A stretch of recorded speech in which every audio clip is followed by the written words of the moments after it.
Before I begin, I just want to thank everybody at Metro Baptist Church who helped install the exhibition, especially Pastor Tiffany and Joe Berquist.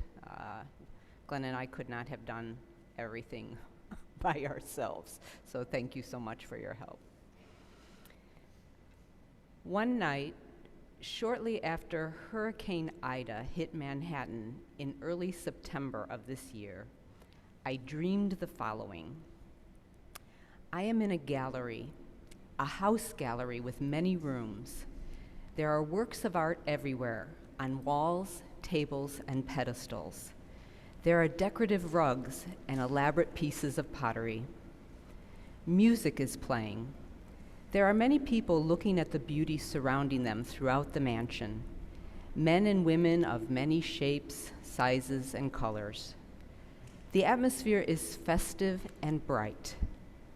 I feel relaxed in the dream, surrounded by refined objects and lovely people who are interested in looking closely at these artworks, discussing them, appreciating them. Suddenly, a rather petite man dressed in a fine suit with nicely coiffed head of hair strides into a nearby gallery room with gusto. I recognize him. This is Mr. Lieberman, a well-known gallerist in Chicago. He looks around at the works in the first gallery, then walks into the room where I am standing and directly toward me. I am positioned next to one of my yellow, pink, purple, green seed paintings, propped up on an easel, and I begin to feel some tension as he approaches me and my work. But I am ecstatic when ultimately he points to my painting and says, "I love this. I just love this Samara Seed series. I've seen it before and I still love it." I am speechless. I want to say something to him that will make him want to take my painting into his prestigious gallery. But the first thing that comes to my mind is, "But can you sell it?" But can you sell it? What kind of response is that to someone who says he loves my art? Fortunately, I wake from the dream before I can utter aloud this capitalistic inquiry. The dream amuses me and educates me on several different levels. First, in the dream, I feel relaxed among artworks and the many different people who come to look, admire, and discuss them. I am at home in this environment. Second, only one of the works that I have made is displayed in this mansion-like house gallery. It is only one of the many seed paintings that are now on exhibition in Metro Baptist Church's sanctuary as part of Glenn's and my Seeds in the City installation, funded in part by New York City's Artist Corps grant. The NYCAC is one of many grants available to help artists in New York City recover from the financial devastation caused by the COVID pandemic and allow free access to all people to artist-created cultural events. Third, the name Lieberman, who was a real gallerist in Chicago, can be translated from German as loving man.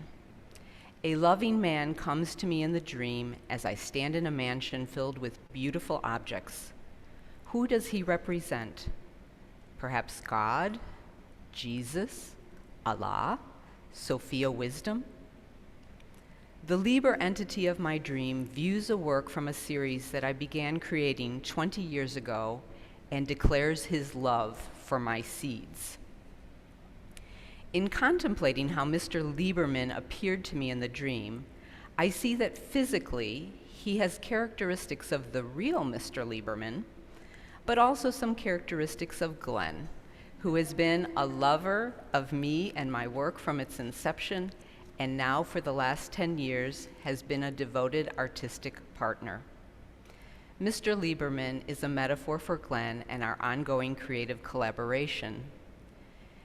In addition, some dream interpreters assert that every character in a dream represents the dreamer, and I would agree that Mr. Lieberman also represents a part of me, the part that declares, I just love this seed series. I've seen it before, and I still love it. Lastly, I awake from the dream before I can say aloud, but can you sell it? Creating objects to be displayed and sold is often a huge tension for visual artists and designers, and I am no exception. This Samara Seed series was created during and after my Master of Fine Arts studies at the School of the Art Institute of Chicago. At that time, I desperately wanted to have a gallery sell my paintings, and I worked diligently to get them seen and sold. Ultimately, I did have a Chicago gallery take my work, although not these paintings. A number of my drawings and prints were stored in the gallery's flat files, like seedlings planted in dark dirt. None of my work was ever selected for even a group show, like the group show portrayed in my dream, and the flat file gallery closed during the financial meltdown in 2008, without ever having sold any of my work. The works that I have sold have been mainly through word of mouth or having someone see them in my studio when I had one in Chicago. Yet Glenn and I have been fortunate in obtaining grant awards for our Doe Projects community art practice. But as many of you know, we mainly support our artistic work through teaching art and also doing administrative work at the Beekman School here in New York City, which now has Julia as one of the substitute teachers. So first in Chicago and now in New York City, I continue to make images based on these Samara seed forms.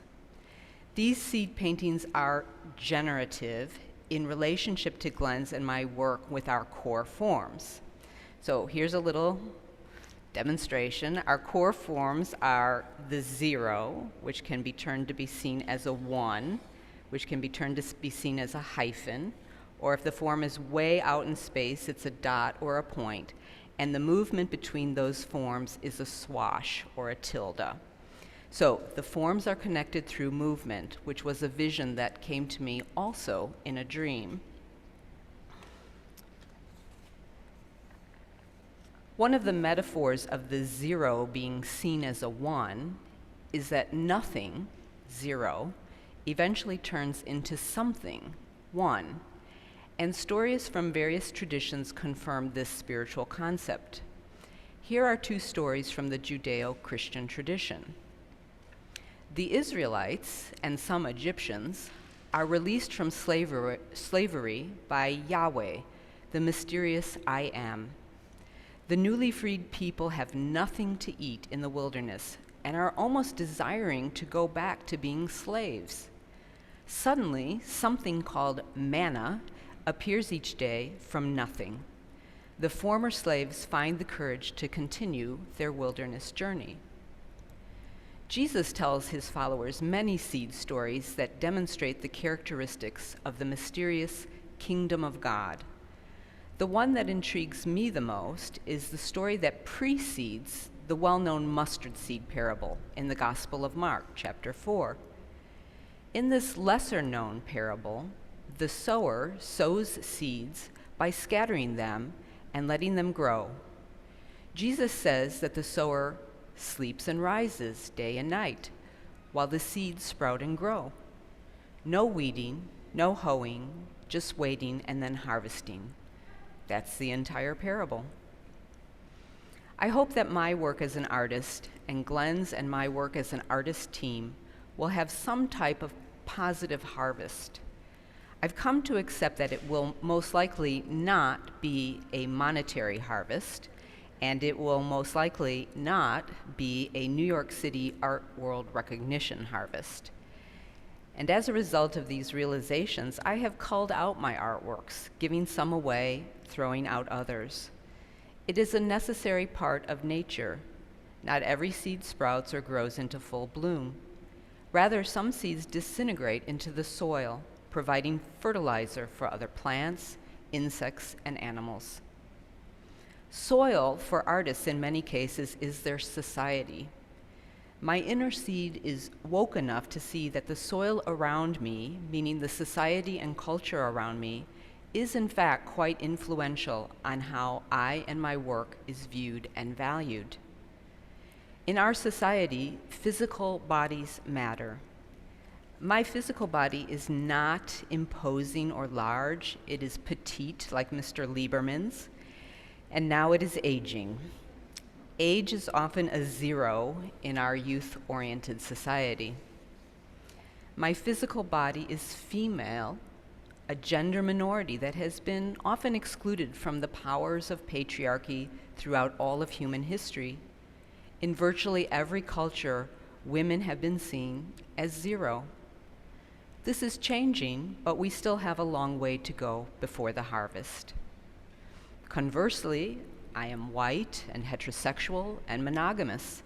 Identity is often seen as the most valued one. This is changing, but we still have a long way to go before harvest. These are only a few aspects of the soil of my culture that influence how my work is seen, interpreted, and valued. There are a myriad of persons, artists globally, whose visions and voices are struggling to be heard and highlighted in all artistic arenas. And they should be heard and highlighted. Seeds of every race, gender, human expression, all stories painted, danced, sung, celebrated, part of a big group show in a dream mansion. I'll conclude by saying that I believe collaborative efforts among diverse peoples can yield a significant harvest. Glenn and I are committed to being part of this diverse seeding and cultivation. The seed mantle here that we have created as part of this installation visualizes many colorful seeds, each called a hyber, hanging around together in one collaborative work. The seed mantle is reminiscent of a farmer's field, with colors forming subfields that exhibit areas of colorful growth. Each hyber is part of the seed mantle, a cloak, perhaps a royal robe, something that we can imagine ourselves putting on individually and collectively. Before I began this message, we heard Sarah Baumgarten beautifully sing "Come to My Garden" from the musical The Secret Garden. In the same musical, there's a song titled Wick. Glenn and I have chosen the title Wick for the two graphics to the right and left of the upper cross at the front of the sanctuary. Here is an excerpt from the song that offers an explanation. You give a little thing, a little chance to grow, that's how you will know if she is wick, she'll grow. So grow to greet the morning, free from ground below. When a thing is wick, it has a will to grow and grow. In the growth and becoming of the graphic near the ceiling, we can see the hyber seed forms as well as other core form combinations. One we call time, like the herb. Another we call amity, which is a friendly relationship. There are also petal-like forms, untitled, with small interior buds helping us consider how we are fertilizing the soil of our society. The seeds in the city exhibition and installation will be on view to the public each Saturday from 1 to 4 p.m. and each Sunday from 11 a.m. to 2 p.m. Someone from Metro Baptist Church will be here on Saturdays, and Glenn and I will be here on Sundays from now until Saturday, October 23rd, 2021. We invite you to bring family and friends, and we would love to continue to discuss our ongoing collaborative work with you. Consider this as today's benediction from the German-born mystic Meister Eckhart. The seed of God is in us now. The seed of God is in us now. The seed of a pear tree grows into a pear tree. The seed of a hazel tree grows into a hazel tree. The seed of God grows into God.